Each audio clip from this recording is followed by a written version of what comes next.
Tem um negócio que eu venho percebendo com cada vez mais frequência na prática clínica.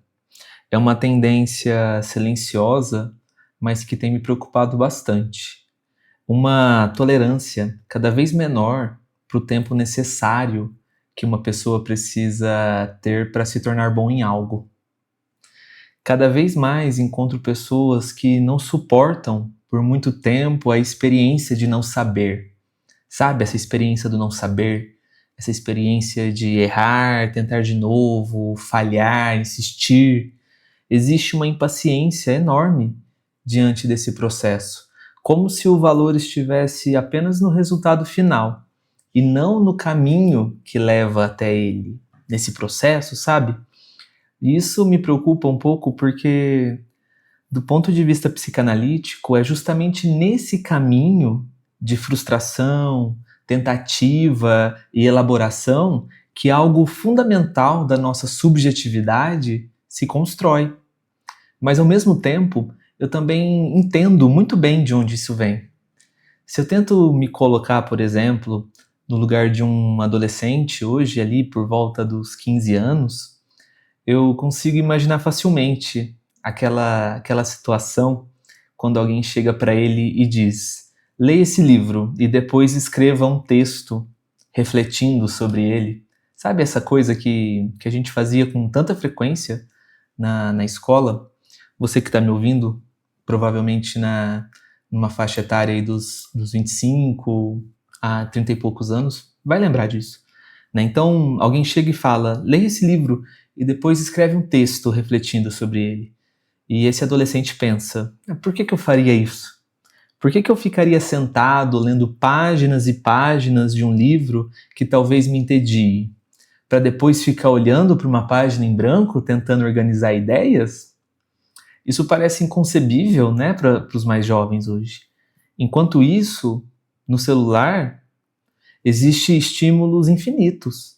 Vídeos curtos, vídeos feitos por inteligência artificial que responde qualquer pergunta, conteúdo que entretém mesmo, quase que de forma instantânea. A pergunta então se torna quase inevitável. Por que passar pelo trabalho psíquico da elaboração, né, que é um trabalho árduo, se eu posso ter uma satisfação imediata, acessando o meu celular a qualquer momento? O mesmo vale para outras experiências da vida. Por que entrar em uma atividade ou participar de uma comunidade onde eu sou iniciante? Onde todo mundo já se conhece, já tem habilidade, e eu me sinto ali deslocado, inadequado ou até um pouco ridículo? Por que passar por essa sensação desconfortável se eu posso simplesmente voltar para minha casa, deitar na minha cama ou no sofá e jogar videogame? Rolar a tela infinitamente? Ou ainda, por que me arriscar na experiência incerta de me aproximar de alguém, de tentar um encontro, de lidar com essa possibilidade da rejeição, quando existem inúmeras versões simuladas desse tipo de relação na palma da mão? Por que eu ir ao encontro de alguém, sendo que eu posso a qualquer momento acessar um vídeo ou qualquer coisa do gênero que ali, naquele momento, supra esse vazio que eu estou sentindo? Aqui aparece algo muito interessante. A gente vive numa cultura que oferece substitutos imediatos para experiências que tradicionalmente exigia tempo, frustração, elaboração. E a psicanálise sabe muito bem que é justamente a frustração que estrutura o desejo. Freud nos lembrava que a civilização se constrói sobre uma certa capacidade de adiar a satisfação. Enquanto eu adio a satisfação de algo, eu fico ali tolerando tolerando a frustração. Você já chegou num trailer de lanche ou num fast food da sua cidade e ficou ali angustiado, esperando o seu pedido ser chamado? Nesse período você sentia frustração. Não porque o sofrimento seja virtuoso em si, né? Muito pelo contrário, a gente tem até que ficar preocupado com quem fica pagando pau para quem sofre o tempo todo. Mas porque é nesse intervalo entre o desejo e a realização do desejo que o sujeito se forma. Quando a gente pula esse intervalo, quando escolhemos sempre a versão mais rápida, mais fácil, mais confortável, né, o fast food, algo importante deixa de acontecer. É como se estivéssemos constantemente escolhendo uma versão falsificada da experiência. Ela resolve o problema momentaneamente, ela acalma essa agitação do não saber e gera uma pequena carga de satisfação, mas não produz transformação psíquica. A gente fica ali, se rastejando por migalhas de satisfação, porque a gente não sabe quando a satisfação vem. Então, antes ter a migalha do que não ter. E o mais curioso é que muitas vezes a gente nem percebe que isso está acontecendo, porque raramente estamos longe dos estímulos o suficiente para pensar sobre o que estamos fazendo. Hoje, o nosso celular é uma prótese do nosso corpo. A gente acessa ele a qualquer momento. É quase como se na ausência do celular, algo da gente faltasse, uma parte do corpo. Vivemos saltando de um estímulo ao outro, de um vídeo ao outro e de uma notificação a outra. E sem esse espaço de pausa, de silêncio, de tédio, da falta, até fica difícil desenvolver uma relação reflexiva com a própria vida. A gente não se entedia. No primeiro sinal de tédio, a gente busca algo para fazer. As redes sociais, por exemplo, intensificam e muito esse fenômeno. Elas criam um ambiente em que o que importa é a aparência final das coisas, a superfície, o resultado pronto, a vida editada. Mas aquilo que realmente forma alguém, o tempo da dúvida, da tentativa, do fracasso, da elaboração interna, quase nunca aparece. Isso é delicado porque o sujeito se constrói justamente nesse tempo, que hoje parece cada vez menos tolerável.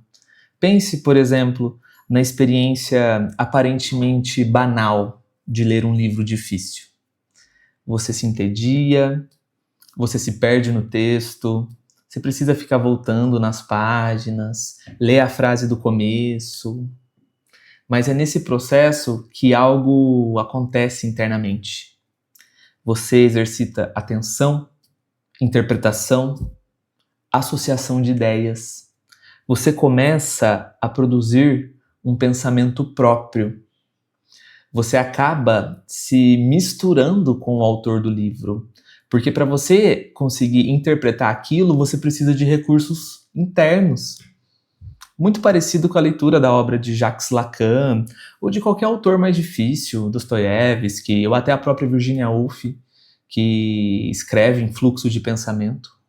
Não tem como ler um livro desses sem essa experiência interna, sem você buscar em si recursos. Quando depois tenta escrever sobre aquilo que você está lendo, diante de uma página em branco, ocorre algo ainda mais interessante, que é essa articulação de si mesmo. Você precisa de algo de você, de uma experiência interna, para conseguir interpretar um livro complexo. Não é apenas repetir o que está ali no livro, é tentar extrair da sua própria experiência e do seu próprio pensamento, da sua própria história, alguma forma de resposta. E nesse movimento surge algo novo, algo que não existia antes, algo que é seu.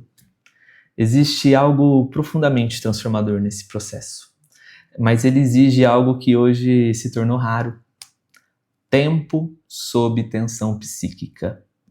O mesmo acontece em experiências sociais simples.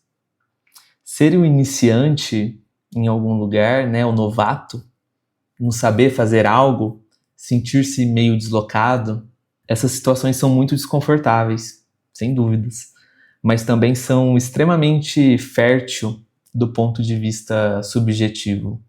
Essas experiências pedem um esforço a mais de você. Ali, dentro dessas experiências, surgem perguntas que são muito importantes, como: por que eu me sinto inseguro aqui? Como: o que esse olhar do outro provoca em mim, né? Falando de uma situação social. Como eu lido com a comparação? O que significa pertencimento? Essas experiências nos colocam diante de questões existenciais que são fundamentais para a nossa formação. E muitas vezes é atravessando esses momentos que alguém passa a se conhecer melhor, no melhor dos cenários. Por isso a pergunta que me ocorre às vezes no consultório é simples e incômoda ao mesmo tempo. O que a gente está deixando de aprender sobre nós mesmos quando evitamos sistematicamente essas experiências? O que a gente deixa de aprender quando escolhe sempre não ir ao embate de ideias, a conhecer o desconhecido, quando a gente sempre escolhe o conforto de nossas casas? É claro que a gente não precisa ir em todos os embates. É muito importante conhecermos as guerras que vamos guerrear, se é assim que pode dizer.